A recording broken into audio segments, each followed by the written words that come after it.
I made a comment about my self-worth, and I get this a lot about my self-worth, okay? Right. Sometimes, you know, Usman has given me a lot of self-worth. I know you guys don't see everything, but do you know what it's like to wake up every single morning and look at your social media and see how ugly I am, how desperate I am, I'm gonna cry, sorry, how delusional I am, throw up emojis. I mean, that disgraces me more in my self-worth than anything Usman has done so far. I see everything, okay? I see everything. And I'm really good about, like, now I just put my phone away, or like I know about hidden words, and I block all damn day, I block. But like, my self-worth is really important to me. Like right now, at this moment, at 52, I'm beautiful. I look amazing. I probably look the best I've ever looked, right? And Usman gives me that too. It's not, I don't need him for my own self-worth. Right. Now. But it's self-worth. It's nothing he can give you. Exactly. But does that make sense? Like my confidence and stuff, like the things that I get online, which I was talking to somebody the other day, and they said, we don't know how you haven't had a nervous breakdown yet, because I get it so bad, and it's constant. I mean, constant.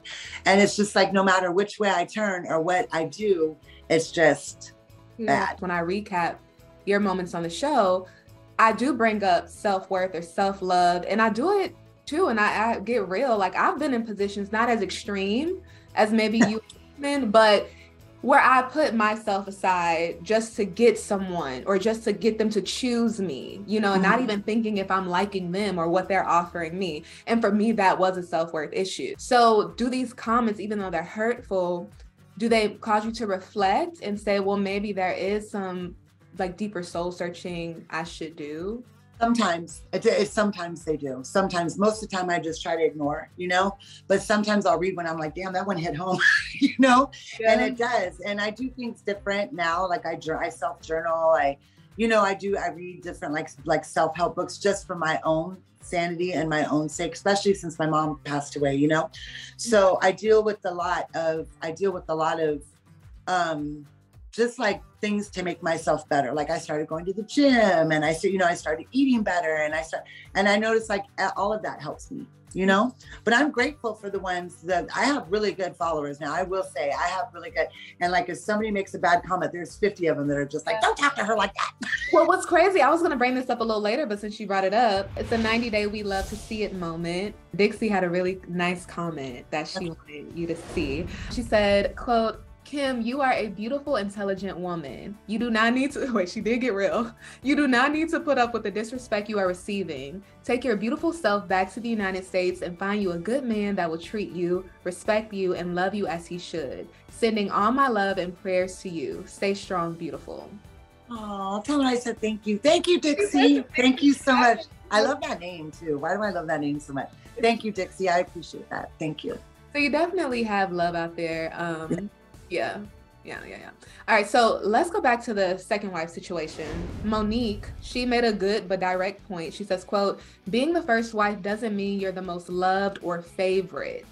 Do you still feel as if that being the first wife will give you that position of being the most loved? No, I don't feel that way now. I feel that we would be equal. So, and I'm fine with that. Is it going to be easy? Just like I said, is it going to be easy? Hell no, it's not going to be easy. It's going to be a total mind blow when this happens, you know? But I feel I'm more equipped to deal with it now than I was last year. Yeah. And don't sound so sad. I mean, it's your decision. I don't want you to settle for something that truly won't make you happy when there is potential for you to have somebody that is only for you, you know? It may take time, you may have to wait, it may take some healing work, whatever you have to do, but I just, you know. I understand. I understand where you're coming from, and I understand where people are coming from. I mean, this is not normal. It's not normal by any means here, you know, but this is totally normal over there. And I've talked to a lot of his friends and a lot of women over there, you know, about this subject. And it's just, it's given me a lot of clarity. That's why I'm okay. You and Usman have discussed him moving to America. Mm-hmm. How are you sure that he's not scamming you? What gives you peace of mind when it comes to that? Because I know him and I've spent time with him. I've spent time with him many times, okay? And I just know him. Like I know Usman, and I know everything. You're like, oh, she's crazy. Here she goes again, you know?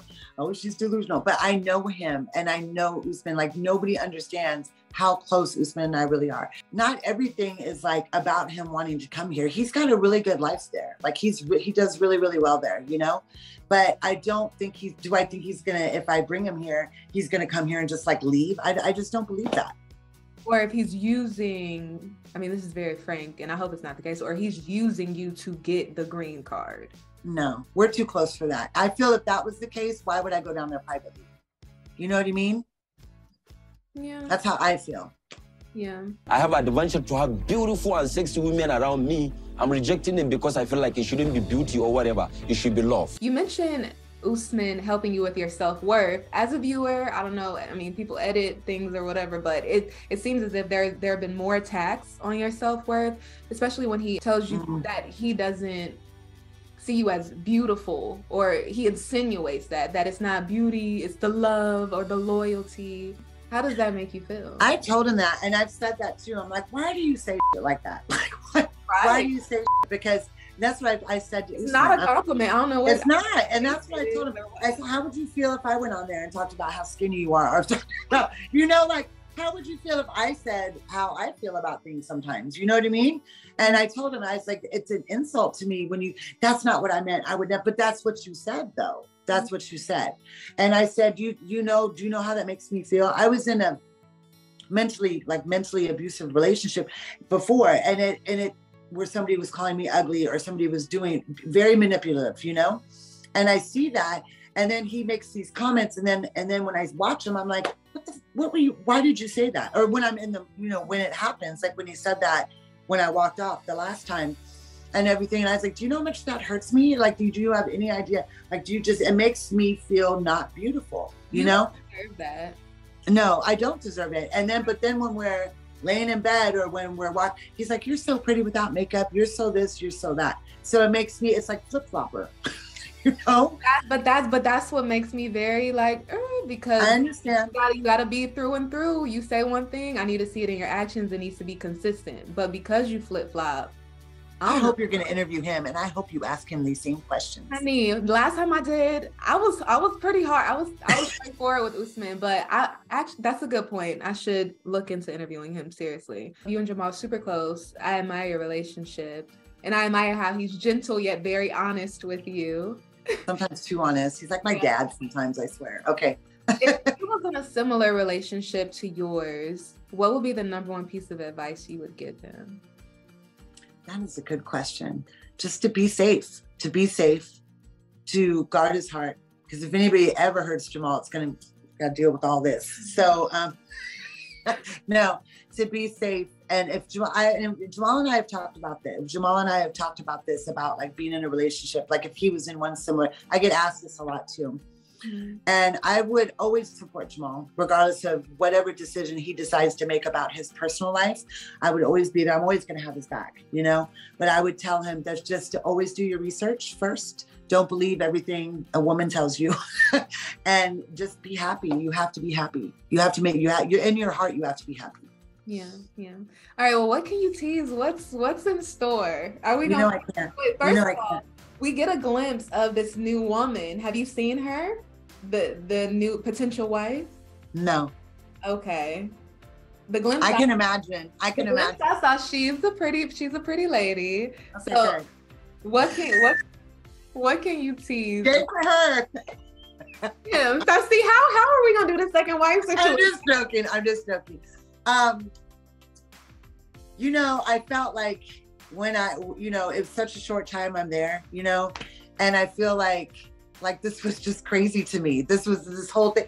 And I was just like, it was so crazy. It's crazy to me. I can't say too much about it. So it was crazy to me. All right. Anything else you want to say before we go?